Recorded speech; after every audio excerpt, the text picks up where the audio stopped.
Amen. Je ne vais pas monopoliser la parole, je vais inviter l'orateur de cet après-midi, le docteur Pamé, qui nous vient de la Côte d'Ivoire, et il va nous parler du Seigneur. Amen. Moi, je l'appelle l'homme de Yopougon. Docteur, vous pouvez passer devant pour nous parler. Que Dieu soit loué.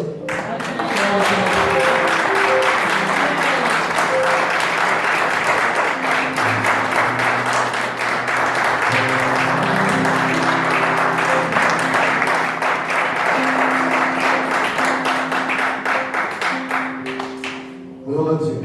Amen. Oh, j'ai dit gloire à Dieu. Amen. Nous vous saluons Jésus. Amen. Nous bénissons le Seigneur pour l'occasion qu'il nous donne ce soir de prendre la parole. Que son nom soit glorifié. Amen.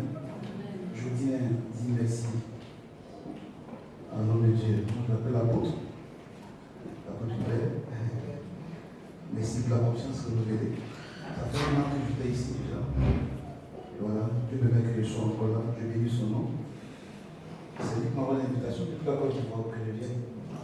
Les 10 ans du centre. Et depuis que je suis là. Et je bénis le Seigneur pour l'occasion qui me donne de prendre la parole. J'ai dit merci au Seigneur pour les différents responsables de cette église. Alléluia. Au 10e anniversaire, j'ai eu l'occasion de connaître les différents responsables. Et j'ai encore dans mon esprit le frère Joseph, c'est ça Mathias, ok. Donc quand je vois la vidéo, quand je vois la vidéo, c'est le centre, Alléluia. Je tiens aussi à saluer l'administrateur Eric Constant. Parce que celui avec le document, c'est son nom qui est là. On dit le bénisse. Alléluia. Alors ce soir, je suis venu avec mes bien-aimés. Il y a notamment le prophète Nyangora Eva. Il a reçu ma vie, voilà.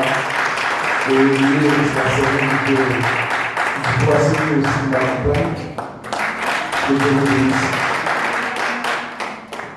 Alors, comme je sais que mon temps est précieux, vous attendez rapidement à la parole du Seigneur. Amen. Et la pensée que nous voulons développer, c'est la délivrance à la conquête. Amen. La délivrance à la conquête. Dis à votre monde, je suis un conquérant. Je suis un conquérant. Alors, je n'ai pas entendu. Je suis un conquérant. Tu es né victorieux. Tu es né pour les grandes guerres et pour les grandes victoires. C'est pourquoi lorsque tu naissais, quand tu refusais de pousser le cri des cris, la sage-femme était obligée de te fesser pour que tu cries. Amen. Pour dire au monde que tu arrivais. Amen. Alléluia. Amen. Alors, nous avons la parole du Seigneur dans le livre de Matthieu chapitre 4. Matthieu chapitre 4, nous lirons le verset 12 à 17. Matthieu chapitre 4, 12 à 17. Nous lisons. Jésus, ayant appris que Jean avait été livré, se retira dans la Galilée. Il quitta Nazareth et vint demeurer à Capernaum, situé près de la mer, dans le territoire de Zabulon de Nephtali, afin que s'accomplisse ce qui avait été annoncé par Ésaïe le prophète. Le peuple de Zabulon et de Nephtali, la contraire voisine de la mer du pays au-delà du Jourdain, et de la Galilée des Gentils, ce peuple assis dans les ténèbres a vu une grande lumière. Et sur ceux qui étaient assis dans la région de l'homme de la mort, la lumière s'est levée. Dès ce moment, Jésus commença à prêcher et à dire: répandez-vous, car le royaume des cieux est proche. Nous prions le Seigneur pour sa parole. Nous voulons te rendre grâce, notre Père et notre Dieu, dans le nom de Jésus. Toi qui étais au début de ce moment, et qui le clôture certainement. Nous voulons te dire merci pour l'occasion que tu nous donnes, Seigneur, de relâcher ta parole. Je prie dans le nom de Jésus, ô Père, que le cher Saint-Esprit prenne le contrôle de nos cœurs, prenne le contrôle de l'atmosphère. Je prie dans le nom de Jésus que nos cœurs soient disposés à la réception de ta parole. Merci, Excellence, pour ton action puissante dans nos cœurs, dans nos vies. Au nom de Jésus. Amen. De la délivrance à la conquête. Ce passage est rempli de beaucoup de pensées, de révélations puissantes. Et la Bible nous dit que dès l'instant que Jésus a appris que Jean-Baptiste avait été arrêté, il se retira de Nazareth et il va demeurer à Capernaum. Le griot et le roi ne peuvent pas parler en même temps. Le modérateur du culte et le prédicateur ne peuvent pas parler en même temps. Jean a dit à tous ses détracteurs, à tous ceux qui voulaient savoir qui il était, qu'il était la voix de celui qui est dans le désert. Il venait juste pour préparer le chemin du Seigneur. En d'autres termes, il venait pour dire à Israël et au monde entier, je suis le griot qui annonce la venue du roi. Je viens préparer le chemin de celui qui vient pour nous libérer. Alors, Jésus ne pouvait pas commencer à prêcher tant que le griot ne s'était pas tué. C'est pourquoi la Bible dit, quand Jésus sut que Jean-Baptiste avait été arrêté, alors il quitte Nazareth et il va à Capernaum. C'est là qu'il va commencer donc son ministère. Pourquoi Capernaum? Jésus est né à Bethléem, de Nazareth, et il aurait dû commencer son ministère à Nazareth. Mais non, il se retire à Capernaum. En effet, Ésaïe le prophète avait déjà prophétisé dans Ésaïe chapitre 8 qu'un temps vient où cette région sera puissamment visitée. Alors rester à Nazareth n'arrangerait pas les choses. Jésus donc choisit de faire de Capernaum son quartier général. La situation géographique, prophétiquement parlant, est indispensable pour le succès dans la vie. Si tu ne sais pas comment te positionner, ne sois pas étonné que tu tombes ou que tu tomberas tôt ou tard. L'emplacement de Capernaum était stratégique pour le Seigneur. C'est pourquoi Ésaïe l'a prophétisé. Et Jésus arrive à Capernaum. La description de cette région est intéressante. Il prend le temps de dire ceci. Le temps vient où tu iras à Capernaum, tu vas établir ton quartier général et la lumière va luire dans toute cette région. Nephtali et Zabulon seront touchés par la lumière que tu vas dégager. Les contrées après la mer seront également touchées. Tous ces éléments sont importants parce qu'à cette époque, Capernaum connaissait ce qu'on appelle l'obscurité. Les ténèbres avaient envahi la région. Nephtali et Zabulon qui sont un peu au nord, eux aussi étaient touchés par une certaine pauvreté, misère, criante. Vous savez, autrefois, Zabulon et Nephtali étaient deux tribus qui ont marqué l'histoire d'Israël.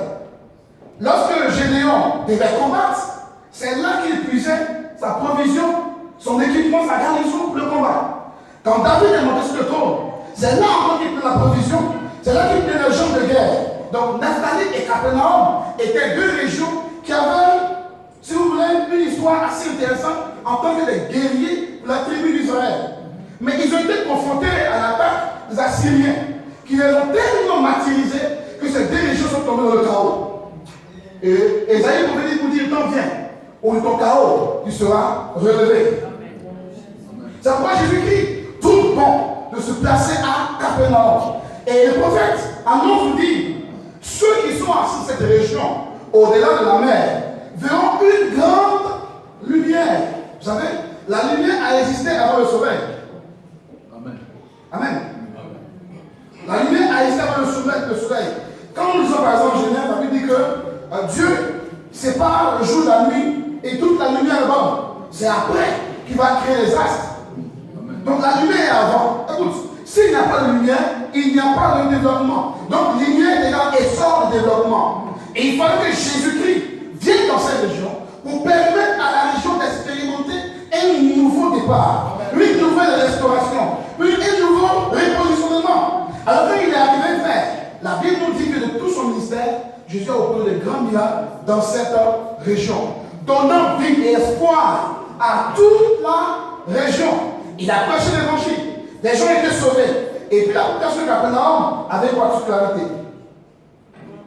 Il n'était pas juif de souche, mais les aïeux sont convertis au christianisme, du moins au judaïsme. Et là, ils vont essayer de se mettre à peau des juifs. Mais ils avaient besoin d'autre chose que de la religion. Ils avaient besoin d'autre chose que ce qu'ils voyaient d'habitude. Alors Jésus va, et là, il va confronter les ténèbres. Alors, il place son quartier général à Capernaum et il commence son ministère. Commence son ministère, il commence par la prédication. Et le message qu'il donne est fort. Le message qu'il annonce est révélateur. Au verset 17, il dit, dès ce moment, Jésus commença à prêcher et à dire, répentez-vous, car le royaume des cieux est proche. Qu'est-ce qu'il voulait dire? Pour que cette région puisse bénéficier de la grâce de Dieu, et il fallait que toute la région comprenne quel temps était passé et qu'une nouvelle saison commençait avec le royaume de Dieu. Amen. Pour avoir accès à ce royaume, bien aimé, il faut un changement de mentalité. Et il fallait qu'il évolue la vie d'une autre manière. Alors il va commencer à enseigner ce que c'est que le royaume de Dieu, le règne de Dieu, la grâce de Dieu. Comment est-ce que Dieu, au début dans Genèse, voulait que la terre soit impactée par une sphère divine qui est dans son royaume, et que le projet a été interrompu dans Genèse chapitre 3 par le diable. Mais Jésus vient pour dire, je relance encore le projet, ou du moins, je vais continuer le projet du royaume de Dieu sur la terre. Donc on commence par là. Il n'a pas dit que je suis venu ajouter à tout ce qu'il a comme religion en son temps, une autre religion. Mais il dit, répandez-vous car le royaume de Dieu est proche. Voyez-vous, Jean-Baptiste a prêché lui aussi la repentance. Lui, le lion, il prêche la repentance. Le roi, il arrive, il prêche aussi la repentance. Mais c'est deux types de repentance, même s'ils sont complémentaires. Jean-Baptiste dit, répandez-vous, soyez baptisés pour le pardon de vos péchés. Jésus lui vient, il dit, répandez-vous, parce que le royaume de Dieu est à portée de main. Quand il dit c'est proche, ce n'est pas dans le futur. Dans les textes originaux, il va dire, ça est à portée de main. Le royaume est en train de rentrer dans le monde. En d'autres termes, le royaume est là. Pour l'expérimenter, il faut un changement de mentalité. Il faut changer la manière de voir. Quitter la tradition religieuse, mais entrer dans notre sphère. Et durant son ministère, Jésus a demandé par A plus B, il était venu pour imposer le règne de Dieu. Jésus ne faisait absolument rien, sans faire référence au royaume de Dieu. Quand il devient malade, il dit c'est le royaume de Dieu qui est manifesté. Quand il fait un miracle, il dit c'est le règne de Dieu qui est manifesté. Quand il fait ci, même quand il est mort, la Bible déclare, après sa résurrection, il a rassemblé ses disciples. Dans Actes chapitre 1, il rassemble les disciples pendant 40 jours. 40 jours pour leur enseigner quoi? Les choses concernant le royaume de Dieu. Parce que pour lui, tout son ministère était de restaurer le règne de Dieu sur la terre. Pour que toi et moi, en acceptant, nous ne devons pas si vous voulez des adeptes d'une religion, non, mais que nous devenons des citoyens d'un royaume, du royaume de Dieu. Dès lors, nous avons une autre sphère de règne et d'opération. Nous sommes des humains, mais on a en nous une autre entité que le monde ne connaît pas, Jésus n'a pas. Nous opérons donc dans deux mondes, un monde physique et un monde spirituel. Quand le monde dit c'est fini, nous, on ne doit pas dire c'est fini. Car on a une autre source qui nous permet d'opérer sur la terre. Nous, ces deux mondes-là, ce que vous comprenez, que les personnes ordinaires, il a dit, vous imposez un malade et ils seront guéris. Mais c'est rien en main. En fait, c'est parce que, en notre royaume de Dieu, nous recevons la vie de Dieu en nous. Et cette vie-là est un véritable kit. Dans ce kit-là, il y a la santé, il y a l'onction, il y a la prospérité, il y a la vie, en abondance, la paix, la joie, l'amour. Et un kit extraordinaire que nous avons à l'intérieur de nous. Par contre, là, nous pouvons le distribuer à qui veut. À qui veut. Il dit, guérissez les malades, chassez les démons, opérez. Quand on fait ces choses, le royaume de Dieu est manifeste. Donc Jésus a annoncé sur la Capernaum les données vont commencer à changer. D'ailleurs, vous voyez, il va choisir certains disciples dans cette région pour leur permettre d'aller. Il dira à Matthieu, je crois, non, à Pierre, viens, pêcheur, je ferai de toi et pêcheur d'hommes. Mais c'est quoi il comptait chez Jésus de 33 ans ou de 30 ans pour dire à un vieux père comme Pierre, laisse ton disciple de pêche, suis-moi. Frère, il savait qui il était. Son mouvement, ses actions étaient pardonnées depuis le règne de Dieu. Et quiconque se connectait à lui bénéficiait des faveurs et du règne de Dieu. Les disciples ont marché avec Jésus pendant plusieurs années. Ils ont dit à Jésus, on a tout laissé te suivre. Quel sera notre avenir? Il dit, viens. Il n'y a personne qui laisse parents, amis, champs et tout ce que vous voulez pour le règne de Dieu qui reste sans récompense sur la terre des hommes et dans les cieux. Frère, il a commencé à changer leur manière de voir la chose. Du coup, même les pharisiens, les sadducéens le regardent. On dit, ce gars-là, il n'enseigne pas comme nous. Il ne fait pas comme nous. Mais qu'est-ce qu'il a de plus? Alors ils vont s'organiser et demander qui est-ce qu'il était, d'où lui venait son autorité, avec quoi il opérait. Frère, Jésus a demandé à Capernaum qu'il était venu pour donner une vie nouvelle à cette région. Je t'annonce également, ouvre ton cœur à Jésus, donnera une vie nouvelle, une orientation nouvelle. Ce qui était mort va revenir. Les ténèbres seront dissipées et sa présence en toi fera de toi une nouvelle personne avec une nouvelle identité dans un nouveau mode opératoire. Amen. Capernaum a été visité. Mais Jésus ne s'est pas arrêté là. Le prophète a annoncé pour dire, même les territoires après la mer seront visités. Le lac de Galilée est aussi appelé la mer de Galilée. Donc quand le prophète disait, les régions après la mer seront visitées, il faisait allusion au lac de Galilée. Ce lac porte deux noms, lac comme mer. Alors un jour Jésus dit à ses disciples, regarde, passons à l'autre bord. Allons de l'autre côté. Disons bon, il dit allons-y. Alors il s'engage sur la mer de Galilée. À un moment donné, Jésus 100% Dieu, 100% homme, va s'assoupir et va commencer à dormir. En plein milieu du voyage, des choses de bizarres vont se passer.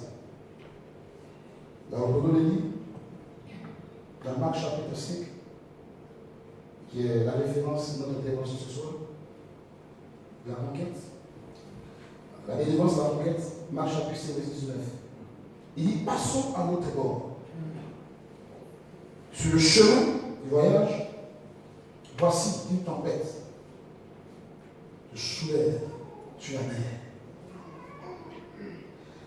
Automatiquement, Pierre et ses compagnons, les autres apôtres, se sont mis à la tâche parce qu'eux-mêmes, connaissant le travail de la mer, ils ont donc commencé à gérer le navire ou le bateau. Or, j'imagine Pierre crier à bâbord, tribord, non, videz-l'eau. Parce que là, il savait qu'il pouvait y arriver. Mais chemin faisant, il se rend compte qu'une telle tempête, depuis que lui, Pierre, il est pêcheur, il n'a jamais expérimenté cela. C'est force l'abandonner. Et là, ici, tout le monde est affaibli. Et l'eau a commencé à envahir là-bas. Ça veut dire que la mort n'était pas loin. C'est là qu'ils sont appelés, que Jésus était avec eux. Là, souvent, on compte sur nos forces. Mais c'est bien de compter sur nos forces. On sait jusqu'à où on est limité. Alors, Pierre, toujours le même Pierre, s'approche du Seigneur Jésus.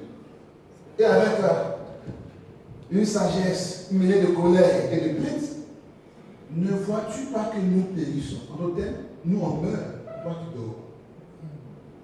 Et quand le Seigneur s'est réveillé, le Seigneur a ordonné au vent de se calmer, à la mer de se taire. La mer a des oreilles. Jésus, quand il s'est réveillé, dans le mouvement qui se passait autour de la barque, il a discerné clairement que derrière cette action de barque se trouvait quelqu'un. Se trouvait une puissance qui s'était dressée contre son voyage jusqu'à l'autre bord. Il n'a pas eu le temps d'enseigner ça aux disciples. Mais automatiquement, le silence. Tais-toi. Le silence tais-toi, dans certains textes grecs, fait référence à une personne. Il faisait référence à celui qu'on appelle le Léviathan. Ce démon chargé de gérer tout le monde marin que le diable a sous son autorité. Capernaum était sous la gestion de ce monde marin. Toute la région était sous son contrôle, spirituellement parlant. Et voyant le Fils de l'homme en mouvement pour une mission spécifique, il faut l'empêcher. Frère, permettez que je parle rapidement des esprits des eaux. Le Seigneur Jésus-Christ a été tenté par le diable après son moment de jeûne. Et la Bible dit, le diable n'a pas eu raison de Jésus. Il se retira, cherchant une autre occasion pour le tenter. La Bible ne mentionne pas les différentes occasions qui ont eu lieu. Mais s'opposer et cherchant à détruire Jésus-Christ, la cause de son ministère, était une autre épreuve. Mais pourquoi c'est cet esprit qui a été mandaté pour faire obstruction au mouvement de Jésus? Parce que c'est un esprit d'un rang supérieur dans le monde des ténèbres qui contrôle une bonne partie de la terre. Vous savez, de tout ce que Dieu a créé, l'eau que Dieu a créée reste un mystère quant à ce qu'on sait son origine. On sait d'où vient la terre, on sait d'où viennent les poissons, les animaux et autres, mais d'où vient l'eau, on le sait. La Bible n'en parle pas. Mais les trois sources sur lesquelles Dieu s'est appuyé pour créer toutes choses, l'eau est mentionnée. Et vous êtes sans ignorer que l'eau couvre une grande partie de la terre par rapport à l'espace terrestre. Certains disent 70% de la surface terrestre du globe est recouverte d'eau. Il y en a qui 68, mais plein 70. Ça veut dire que 30% c'est juste l'aspect terrestre. Mais tout le globe en grande partie est recouvert d'eau. Ça veut dire que l'eau a une place importante sur la terre. Même dans le corps humain, dit-on. C'est-à-dire que lorsque tu as 100 kg de masse ou de poids, ça veut dire que tu as 70 kg d'eau en toi. Dans le reste de l'organe, il faut des 30 kg. Donc l'eau est à l'intérieur de nous. L'eau couvre une grande partie de la surface terrestre. Certains scientifiques avouent et confirment que lorsque vous étudiez l'eau, il y a quand même un système, un disque dur à l'intérieur, et par lequel vous pouvez retracer l'histoire de la création. Donc dans l'eau, il y a un système d'enregistrement qui s'y trouve. Ça a été un débat pour les scientifiques, mais aujourd'hui, ils sont plus ou moins d'accord que ce fait que l'eau est mystérieuse. Apparemment, il ne coûte rien, mais rien ne vaut l'eau. Si vous remarquez, toutes choses sont parties de l'eau, même la montagne. Et si vous êtes dans les régions montagneuses, dans certains pays, vous sentirez la vapeur s'élever sur les montagnes. Enfin, c'est l'eau. L'eau est pratiquement partout. Mais rappelez-vous, quand le diable a perdu son règne au ciel, avec un tiers des anges qui ont suivi dans la rébellion, ils sont descendus sur la terre. Imaginez-vous. Donc, par la conséquence, avec le chant dit, donc c'est tellement qu'il y a eu plus d'esprit dans les eaux que sur la terre. Puisqu'il y a plus d'eau que terre. Amen. Il y a plus d'eau que de terre. Donc, les démons en descendant, plusieurs vont dans les eaux que le reste sur la terre. Ah, donc, le monde marin, le royaume aquatique que le diable gère, est un royaume qu'il faut connaître, qu'il faut combattre sérieusement. La position de Jésus-Christ par rapport à Capernaum était par rapport à la mer. Les grandes victoires sous la voie devront traiter avec l'esprit des eaux sérieusement. Moïse va libérer Israël, la domination de l'Égypte. Première action de jugement, le Nil qu'il fallait confronter. Alors il pourrait commencer ailleurs, mais pourquoi le Nil? Toutes les sources idolâtriques, tout ce qui est idolâtrie, abomination, ont leur origine en partie des eaux. Alors Dieu dit à Moïse, tôt le matin va, tu verras Pharaon, qui lui, tôt le matin, va où? Au Nil, au bord des eaux, pour faire cette prière. Tout commence avec eux pour eux. Donc c'est un monde terrible qui est à l'intérieur. Donc lorsque nous voyons, ce n'est pas seulement les poissons qui habitent, les requins, les baleines et autres, mais il y a un monde spirituel à l'intérieur. Le chef de ces esprits, selon Ésaïe chapitre 27, verset 1, s'appelle le Léviathan. On peut le lire s'il vous plaît? Ésaïe, chapitre 27, verset 1. Ésaïe.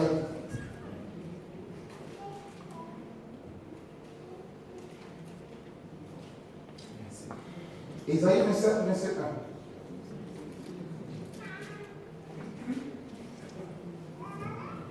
Il dit, en ce jour, l'Éternel frappera de sa dure, grande et forte épée le Léviathan, serpent fuyard, le Léviathan, serpent tortueux, et il tuera le monstre qui est dans la mer. Ce monstre est dans la mer. C'est un esprit. Il a sous son organisation beaucoup d'autres esprits. Chez nous, on connaît Mami Wata ou bien Papa Wata. Oui, ça existe. Mami Wata veut dire la mère des eaux. Papa Wata veut dire papa des eaux. Les démons d'esprit n'ont pas de genre. Donc, en fonction des manifestations, ils prennent un genre masculin ou féminin. Donc, ces esprits. Et ils travaillent dans un réseau avec les sirènes. Il y a le groupe des sirènes blanches, le groupe des sirènes bleues, le groupe des sirènes noires et le groupe des sirènes rouges. J'en passe. Chaque groupe de sirènes a un respect spécifique. Beaucoup de nos inventions sur la terre trouvent leur origine dans le monde aquatique. Or, je suis en train de nous amener à comprendre pourquoi ce démon qui s'opposait à Jésus. Parce que n'importe qui ne peut pas s'opposer à Jésus. Il dit que lui, il peut. Il faut détruire ces cargaisons qui vont pour les détruire. Lui, il peut. Mais il avait oublié en fait, ou bien il ignorait. Et même quand Jésus dort, il veille. Amen. Même quand son corps semble s'affaisser, il est avant tout esprit. Amen. Comme toi et moi, nous sommes des esprits. Amen. Alléluia. Amen. Ils sont organisés. Et toutes les nations, vous remarquerez, toutes les nations où il y a des grands cours d'eau, tous ceux qui viennent là, comme enfants de Dieu, doivent traiter sérieusement avec l'esprit des eaux.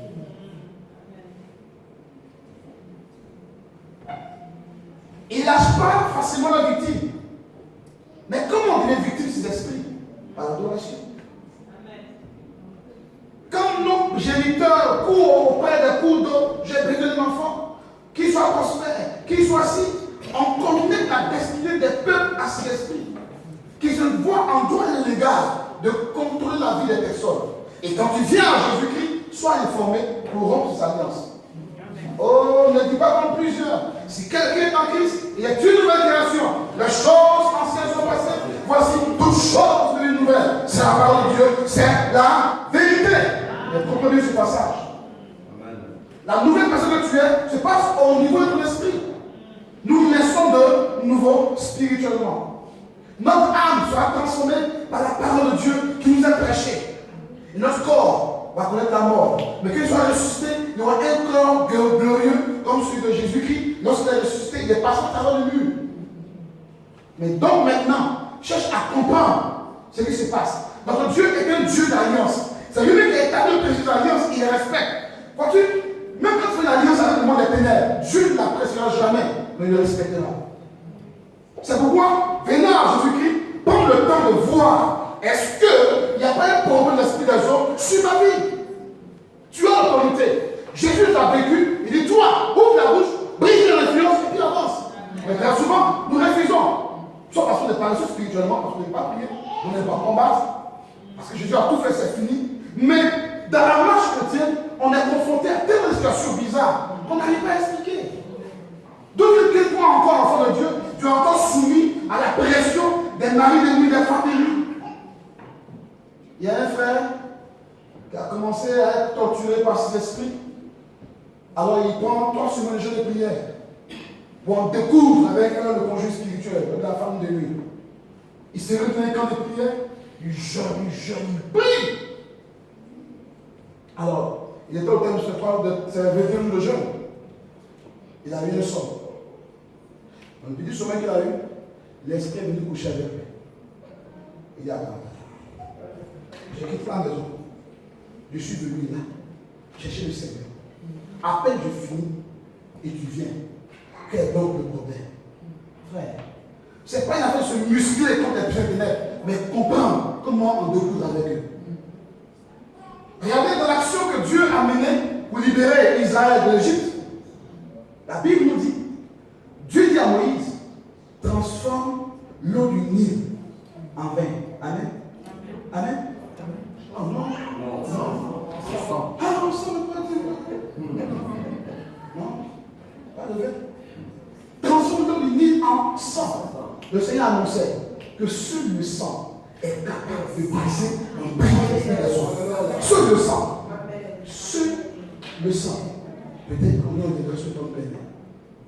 Ils sont organisés. Ils tiennent des vies sous leur contrôle. Même venus au Seigneur. Beaucoup savent qu'ils sont sous l'influence des démons. Pour donner les caractéristiques chaque série, comme elles se manifestent. Frère, c'est terrible. Même souvent, nous chrétiens, on est sous l'influence sans nous en rendre compte. Mais nous savons, si nous savons, alors la victoire est pour nous. Frères et sœurs, en Côte d'Ivoire, il y a quelques années, nous avions 19 régions. 19 régions. Et sur les 19 régions, vous avez environ, je crois, 17 régions qui portent tous le nom des esprits des autres. Et pourquoi? Ce n'est pas fortuit. Il y a toute une nation qui est sur la domination des esprits des autres. Si nous voulons voir la gloire de Dieu dans tout l'aspect de notre vie, arrangeons-nous pour traiter totalement, je vais dire, avec mon esprit des autres, ou quelque part on a été connecté. Auquel cas, notre marche peut être perturbée. Jésus avançait quand il s'est levé contre Jésus. Mais il s'est levé, il a triomphé de lui. Toi aussi, tu vas triompher de lui. Alléluia. Je le témoignage d'un ancien. Vous savez combien d'anciens, ce n'est pas de nouveau chrétien. Un ancien, ce n'est pas celui qui a dit au sein de l'église. Un ancien, c'est un pasteur local. Amen. Un ancien qui avait une responsabilité au niveau de l'église. Il était chargé de la démonologie. Dieu le disait tellement puissamment. Et un jour, il me disait, ma propre mère était malade, mourante. Le temps d'arriver au village, elle était décédée. Mais il ne pouvait pas se résoudre à la mort de sa mère. Devant les villageois, il a commencé à crier au Seigneur. Et la bonne dame est venue dans la vie. Comme le frère Dieu disait ce frère. Il travaillait et pendant qu'il servait à l'église. Voici qu'un jour, quelque chose de bizarre lui est arrivé.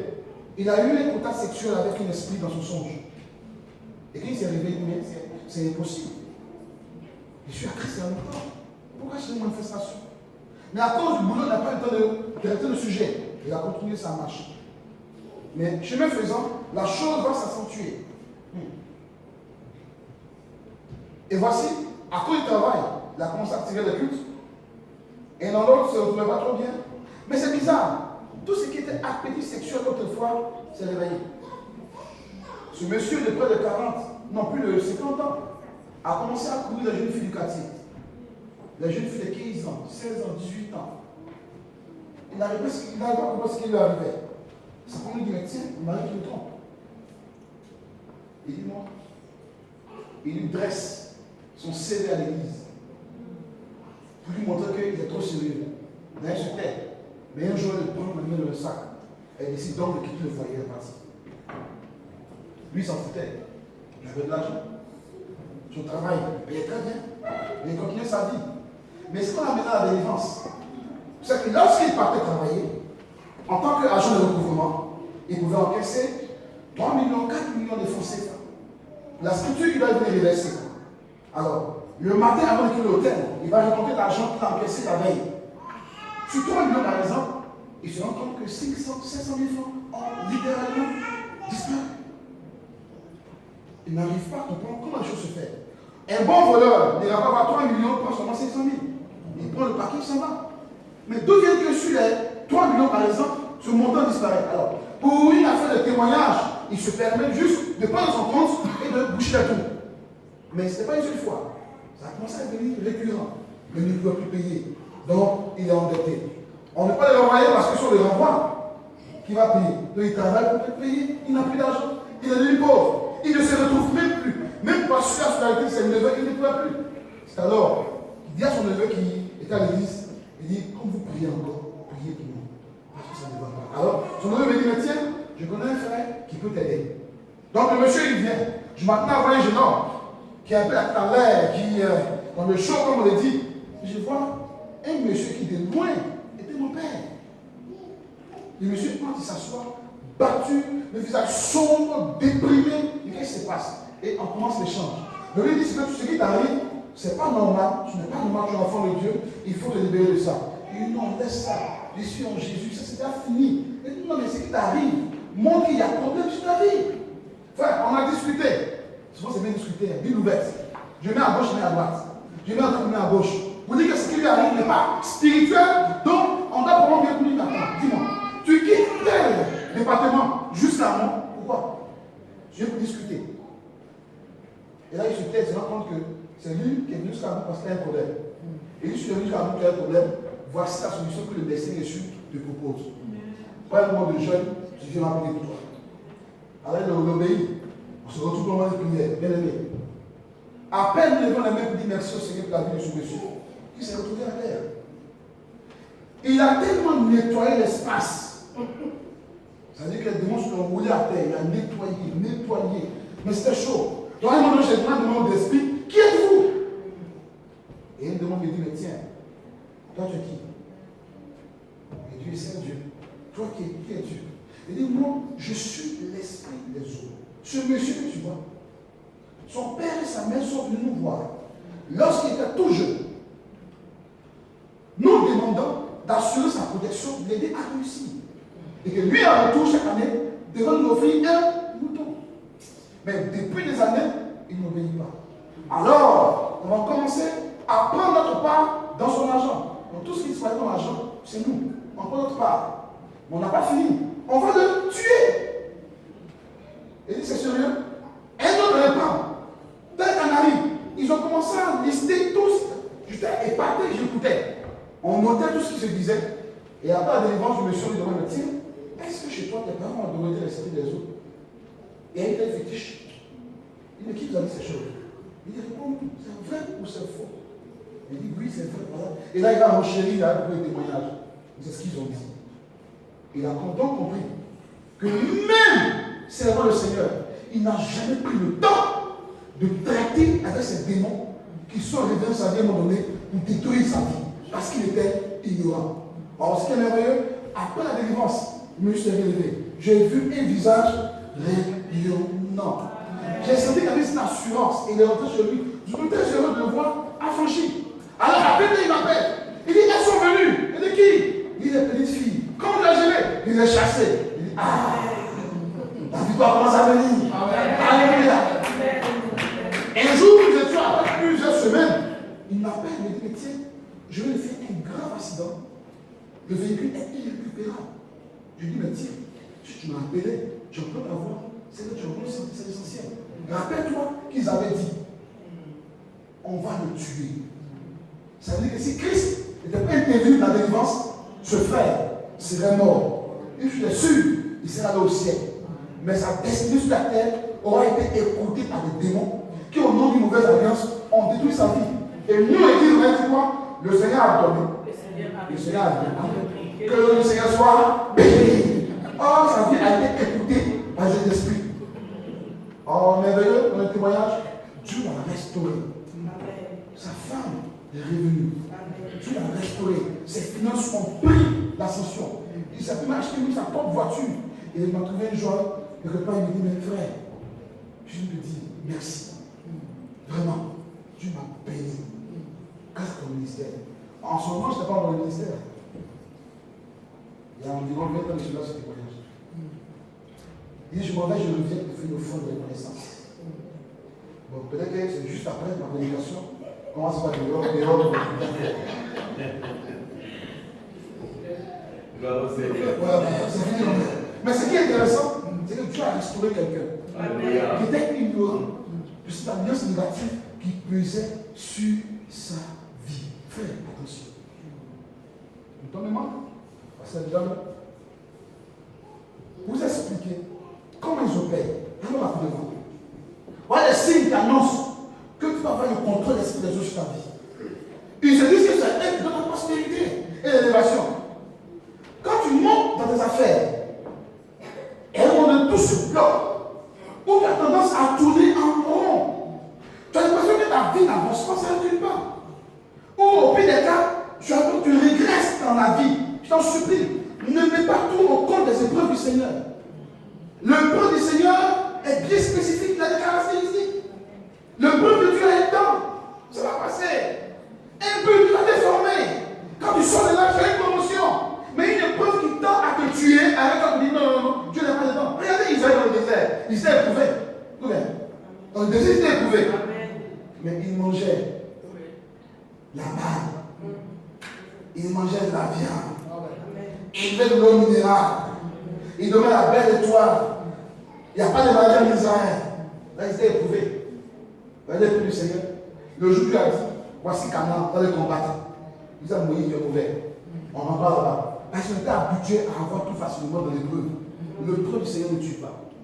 Mais il y a une épreuve qui veut te noyer, qui veut ton ligne. Tu as découvert au point où, pour toi, ce n'est pas c'est découvert, c'est rien découvert. Tu fais tout ce que tu as à faire. Tu payes ta dîme, tu payes ton offrande, tu aimes le Seigneur, mais il y a combien de blocages? Ce n'est pas une preuve du Seigneur. Il y a un démon qui, derrière, te résiste. Et quand tu résistes et ton Dieu ne réagit pas, c'est parce qu'il a le droit de résister. Prie de toi qui as. La victoire sera pour toi et tu avanceras. Alléluia. Alléluia. Ne sois pas ignorant. N'avance pas la vie chrétienne comme l'autruche. On dit l'autruche, lorsque le feu arrive dans la bouche, l'autruche s'arrange à cacher la tête dans la broussaille. Or, tout son dos est dehors. Vous imaginez un peu la suite. Le feu arrive, il cache sa tête dedans. Quand je cache ma tête, le feu a passé. Tous sont dehors. On lui met les cuits avec le feu. Non, n'avance pas comme ça. Regarde les choses en face. Qu'est-ce qui ne va pas, Seigneur? Interroge ton Dieu. Parle ton Dieu. Tous ceux qui ont interrogé Dieu, Seigneur, pourquoi? Il a toujours répondu. Amen. Toujours. Tu donnes une porte, il va te répondre. Dans une prédication, il va te répondre. Par un conseil, il va te répondre. Il va ouvrir des songes dans le songe. Par exemple, chrétien fait songe. Soit dans le songe, non pas. Ici, on est là pour tout occuper. Tout occuper.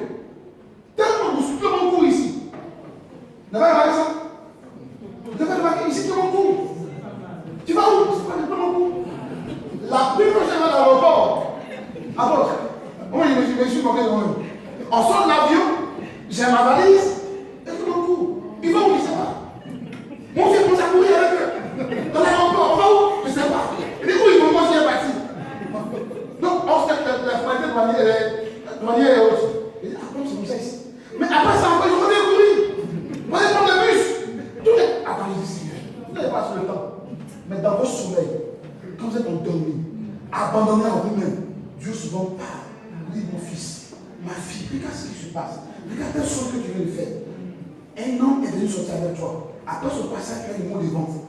Non, comprends qu'il y a un problème qui ne va pas. Tu fais un songe où tu te retrouves constamment dans l'eau. Quand tu es en danger, tu as ton secours, son nom est grâce à l'eau. Ça ne veut pas dire que Jésus t'a libéré. Non. Il est en train de te dire, mon enfant, tu as connecté l'esprit des eaux. Il contrôle ta vie. Ta délivrance doit venir de moi. Mais quand il dit des eaux, il y a un problème. Donc tu peux aller chacun ici. Tu connais le nom. Mais souvent, on ne prend pas garde.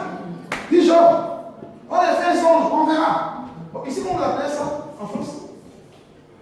Tu sais, on est psychopathe. Ah, la bonne façon, mais Dieu te dit, mon enfant, ils sont en train d'attaquer, je te montre. Il dit, non, c'est pour des psychopathes. Il faut rester en place. Dieu nous parle. Il ouvre nos yeux pour nous interpeller. Mon enfant, regarde. Ça te dérange pas? Tu as autorité. Mais arrête-toi, commence à prendre autorité.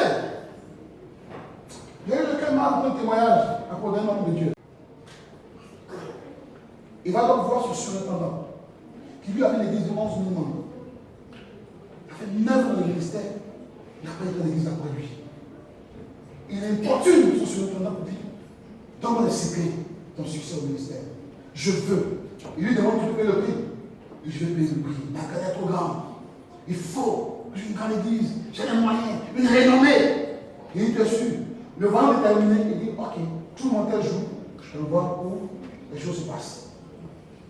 Les deux se retrouvent où? Au bord d'un cours d'eau. C'est une histoire vraie. Il veut partir, il dit, non, je t'ai dit, il reste tranquille. Tu es prêt? Il dit, je veux. Il dit, je suis l'intendant. Je vous en supplie, qui était le nom de Dieu. Va donc, fais une invocation. Et il y a une sirène qui sort. Et une qui sort de l'eau, moitié homme, moitié poisson. Et là commence cette transaction. Nous voici un qui veut avoir la grâce de Jésus, connaître la gloire et autres, avoir une grande église, partir de la alliance, il est d'accord. Sur place, il a couché avec la sirène.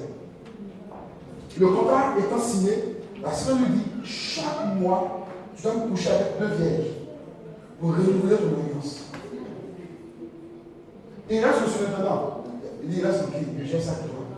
Il y a longtemps, il est dedans. Chaque mois, il y a 2 vierges qui couchent pour renouveler l'alliance. Il veut dire ça pour toi. Sortant de là, il a commencé à avoir une église, on ne sait pas comment, le monde. Le monde. Ils sont convertis. C'est pas qu'on regarde du monde. L'argent s'est commencé à couler. Son nom a commencé à partir. Mais évoluant, il s'est rendu compte que son âme était perdue. Parce qu'il avait signé alliance avec l'esprit des autres pour la gloire. Alors, il veut repousser le chemin. Il voyait ce répondant. Il dit, vraiment, je ne peux plus continuer avec ça. Il lui dit, c'est trop tard. Là, tu as commencé, on termine. C'est trop tard. Il dit, non, ne peut pas. Il veut que ce homme soit sauvé. Il dit, tu savais ce que tu es venu. Alors, chaque nuit, la même sirène dans les eaux, maintenant, venait dans ses rêves. Il n'en pouvait plus. Tout le couche avec elle. Il n'en pouvait plus. Délivrance, va chercher la délivrance. Il court par-ci, par-là, c'est impossible. La sirène apparaît sur lui et dit, je vais te détruire. Si tu veux me quitter, je te détruis. Il dit, lui, il sait que Jésus est fort. Amen. Jésus l'a libéré. Tu savais ça qui est parti là-bas? Et je l'ai détruit. Alors, un jour, il lit un document d'un homme de Dieu qui a écrit sur les fluides des sirènes de l'esprit des eaux, sur la vie des gens et autres. Il dit, tiens, voilà un homme qui peut m'aider. Parce que dans son pays, il s'est rendu compte, quand il a fait l'alliance, les jeunes serviteurs, les vieux serviteurs, la plupart étaient allégeants aux esprits des autres dans le ministère. Donc il ne savait plus à qui se secouer pour se faire aider. À partir du livre, il prend la tête du pasteur et il écrit au pasteur. Il lui prend son histoire. Il dit, je veux que vous m'aidiez. Je sais que vous pouvez m'aider. Parce qu'il voit dans le monde, ne sait pas qui peut m'aider. Tous vont la plupart. L'homme de Dieu n'a pas vu le courrier aussitôt. Le jour qu'il a vu le courrier, 2 jours après, il appelle. Juste le voir prier pour lui. Il appelle, il tombe sur le numéro, il appelle son numéro et la dame du pasteur qui prend le numéro, le téléphone. Ah oui, je suis pasteur, j'ai reçu le coup de votre mari, je souhaiterais le rencontrer parce qu'on va échanger là avec lui. Elle dit, il est mort hier. Oui, il est mort hier. Il a fait l'accident où il est mort. Le pasteur a laissé le téléphone comme ça, après 10 minutes pour parler. Il a commencé à imaginer que ce monsieur s'en va. Comme il a besoin de son âme au diable, frère. Elle, la situation géographique où Dieu te met. Peut-être que ce n'est pas représent aussi bonté du monde. Mais si la parole est prêchée, sois heureux. Amen. Sois heureux. Attention. Alors, Jésus continue. Ça marche. Après, on a demandé au Léviathan de se taire. Il continue sa marche. Où est-ce qu'il allait? De l'autre côté. Vous trouvez qui? Un seul homme. Il s'appelle le fou de Gadara. Un seul. Quand il est descendu de la barque, le fou est venu, menaçant. Regardez ce qui s'est passé dans le discours. Ne nous chasse pas de cette région. Pourquoi? Parce que la région était favorable à leur manifestation. Ne chasse pas cette région. Si tu veux permettre qu'on rentre dans le port.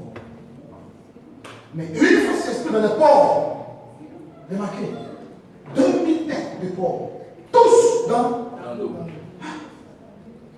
Pourquoi dans l'eau? C'est parce que la source, c'est dans l'eau. Vous voyez? Une plante qui meurt va jamais se désintégrer dans le vent. Elle pourrit sort. Un homme qui meurt, son âme au Père, son corps à la terre. Un poisson qui meurt dans l'eau. Une étoile qui meurt se désintègre dans l'atmosphère. Parce que chaque élément qui a été créé a une source. Quand les 2000 bêtes courent dans l'eau, ça vous dit, on est dans la base. Toute la région était menée par l'esprit des eaux. Alors le Seigneur le libère. Il le fait asseoir. Il est habillé. Il est assis au pied du Seigneur. Il dit au Seigneur, permets qu'il soit avec les disciples. Jésus dit, non, non, va les tiens. Va à la conquête. Va me dire ce que Dieu a fait pour toi. Donc il rentre en famille, il commence à jubiler, à dire ce que Dieu a fait pour lui. Il sort de sa maison, il touche le voisin. Après le voisin, la ville d'à côté. Après une autre ville, la ville de ça, se tourne la nuit à évangéliser la décapole. 10 villes. 10 villes. Après cette délivrance, je sais l'appel de délivrance. Les conquêtes, les territoires que tu vas déposséder. Ce qui t'a été pris, te sera restitué. Ce qui t'a été créé, te sera restitué. Parce qu'en Jésus-Christ, on a la solution. Et dernier. Je ne sais pas si on peut prier. Parce qu'il y a des lumières. Je suis des lumières. Solution. Rappelle-toi. Une seule fois par excellence, le sacrifice de Jésus. Tu comprends? Le sacrifice de Jésus. Le sang de Jésus. Lui seul. Lui seul. Lui seul. Garantit une véritable délivrance. Je t'en supplie, ne cours pas après des magiciens, après des marabouts, après des déveils. Pour qu'une situation te tourmente, des esprits de fatigue, ils ne pourront pas t'aider. Ils vont plutôt te connecter à d'autres puissants des ténèbres. Mais si tu peux seulement courir à la croix, tu verras la solution certaine parce que Jésus est la solution. Que Dieu te bénisse. Que Dieu te bénisse. Que Dieu te bénisse. Que Dieu te bénisse. Que Dieu te bénisse. Alléluia. Alléluia. On va prier. C'est possible? Vous allez donner 5 minutes pour prier. Amen. Alléluia.